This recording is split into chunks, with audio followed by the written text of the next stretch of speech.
Pinagkasundo ni Kristo ang Diyos at mga tao, kaya't napatawad tayo.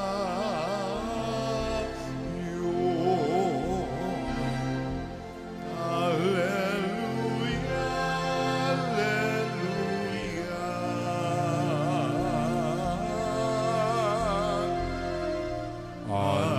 Alleluia, Alleluia.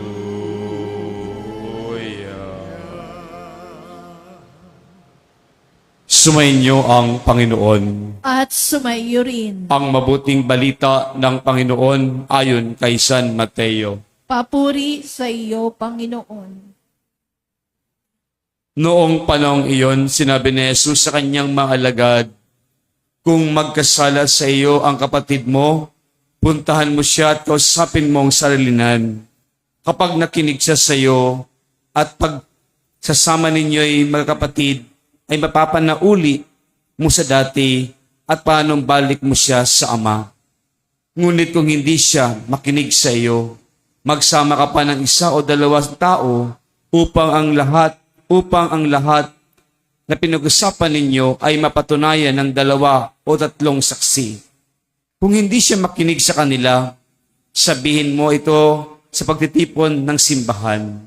At kung hindi pa siya makinig sa pagtitipong simbahan, ituring mo siyang hintil o isang publikano. Sinasabi ko sa inyo, anumang ipagbawal ninyo sa lupa ay pagkabawal sa langit. At anumang ipinahintulot niyo sa lupa ay pinapahintulot sa langit. Sinasabi ko pa rin sa inyo, kung ang 2 sa inyo rito sa lupa ay nagkaisa sa paghingi ng anumang bagay sa inyong panalangin, ipagkakalob ito sa inyo ng aking Amang nasa langit. Sapagkat saan man may 2 o 3 nagkakatipon dahil sa akin, naroon ako kasama nila. Mga kapatid, ang mabuting balita ng Panginoon. Pinupuri ka namin, Panginoong Jesucristo. Umupo ang lahat. Isang magandang umaga po sa ating lahat. Sa pagpapatuloy po ng ating paglalakbay sa 19 ng linggo sa karaniwang panahon, tayo po ay nagpapasalamat sa Diyos. Tayo po ay nagkakatipon, nagpupuri dahil sa paunti-unti tayo po ay binibigyan ng magandang panahon sa mga nakalipas na araw. Tayo po ay nagdaranas ng malakas na ulan na po hindi man tayo lubhang naapektuhan, ngunit marami tayong mga kapatid na naapektuhan at nahihirapan sa kalagayan dulot na maraming araw na pagbuhos ng ulan. Ngunit mga minamahal na kapatid, tayo po ay pinapalahanan ngayon ng ating mga pagbasa na tayo tinatawag at pinapanumbalik ng ating Panginoon. Lahat tayo kanyang inaangkin, lahat tayo kanyang itinuturing na mga anak. Hindi niya tayo papabayaan o pinapabayaan sa ating paglalakbay.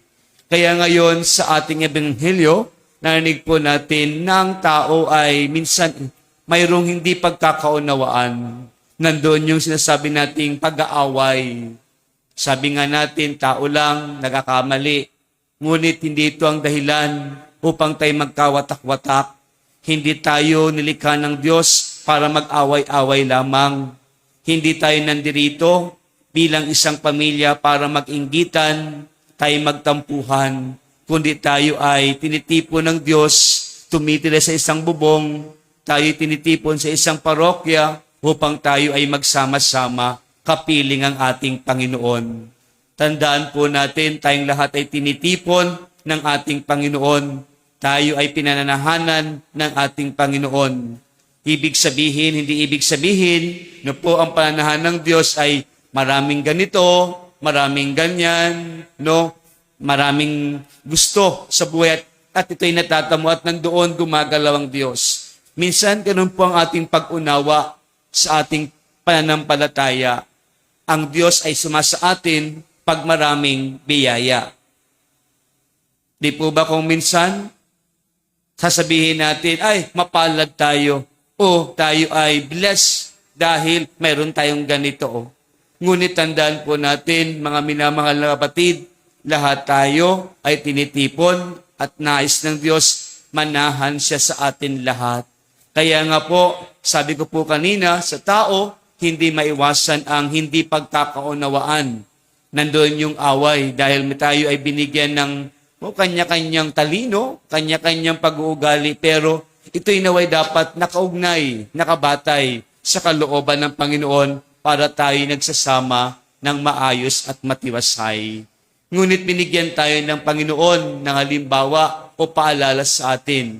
Pag nagkasala sa iyo ang iyong kapatid, puntahan mo, kausapin mo ng masinsinan o sarilinan. At pag ito'y kayo nagkaintindihan, salamat sa Diyos. Ngunit pag hindi, tumawag ka ng isa o dalawang tao upang maging saksi sa pinag-uusapan ninyo. At pag hindi pa rin, ito ay dalhin sa simbahan sa pagtitipon. At kung hindi pa rin, ituring nyo ng mga hintil at mga publikano. Bakit sinabi po ni Jesus na mga hintil at isang publikano? Dahil tila bagay, makasalanan. Makasalanan. Ngunit tandaan po natin, hindi tayo nilikha ng Diyos upang tayo ay tawaging isang makasalanan. Hindi tayo nilikha ng Diyos upang tayo maging makasalanan. Nilikha tayo ng Diyos para makita sa atin ang gandahang loob ng Panginoon. Yan po ang ating pagsumikapan araw-araw. Hindi po nakabatay sa maraming bagay o mayroon ka sa panglabas o mga material na bagay para sabihin nananahan sa iyo ang Panginoon. Pag ikaw ay gumagawa ng kabutihan at ikaw ay walang kaaway, nananahan sa iyo ang Panginoon. Tanungin po natin ang ating mga sarili-sarili, may kaaway ba ako ngayon? May kaaway ba ako? May lakas ba akong loob na puntahan at kausapin ang aking kaaway?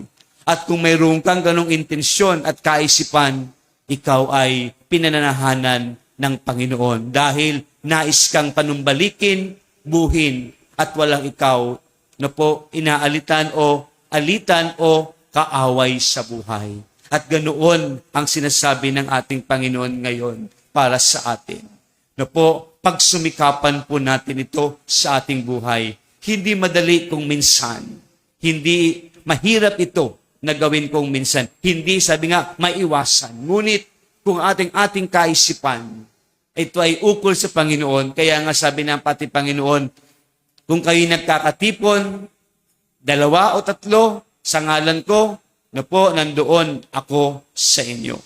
Yun po ang ating pagsumikapan. Kung tayo nag-uusap, hindi po dapat tayo, minsan kasi sa ating buhay, pag tayo ay nagkakatipon, ang pinag-uusapan po natin yung kamalian ng iba. Yung mga pagpupuna ng iba. Hindi po natin yun maiwasan bilang tao. Pero pag ganoon po ang yung nakitang pagtitipon, hindi ibig sabihin ikaw ay tumatanggi sa kanila, umiwas ka na. Tumalikod ka na. Hindi masamang tumalikod pag ganoon ang usapin. Huwag ka nang magdagdag o dumagdag pa sa kanila. At kung ito ay talagang may lakas loob na sabihin mong itigil nyo na yon, tama na yan, at makinig sila, salamat. Pero pag magdagdag ka pa, ito din, walang pagkakaiba. Kaya ito ang hamon sa atin ng ating Panginoon ngayon, mga minamahal na kapatid. Ang mga pagbasa natin ngayon, tayo ay tinitipon, inaangkin, tinatawagan, at nanahan sa atin ng Diyos. Ito ba'y nananatili sa atin? Tayo ba'y pumupunta sa Kanya? Ito'y nasukat at nakikita sa ating mga gawain at pag-uugali araw-araw. Kaya po sa pagpapatuloy ng ating pagdiriwang ngayon, nawa sa araw na ito sa biyaya na araw na ibinigay sa atin ng Panginoon, ito ay isang biyaya upang manahan ng lubos ang Diyos sa iyo, sa ating lahat. Nagkakatipon tayo ngayon sa Banal na Eucharistia, nais natin tanggapin, nais natin manahan ang Diyos na buhay. At kung ito ay nagbubunga sa atin, magkakaroon ng pagkakaisa at mabuting samahan at mabuting pamilya o pagsasamahan bilang isang sambayanan ng ating Panginoon. Amen.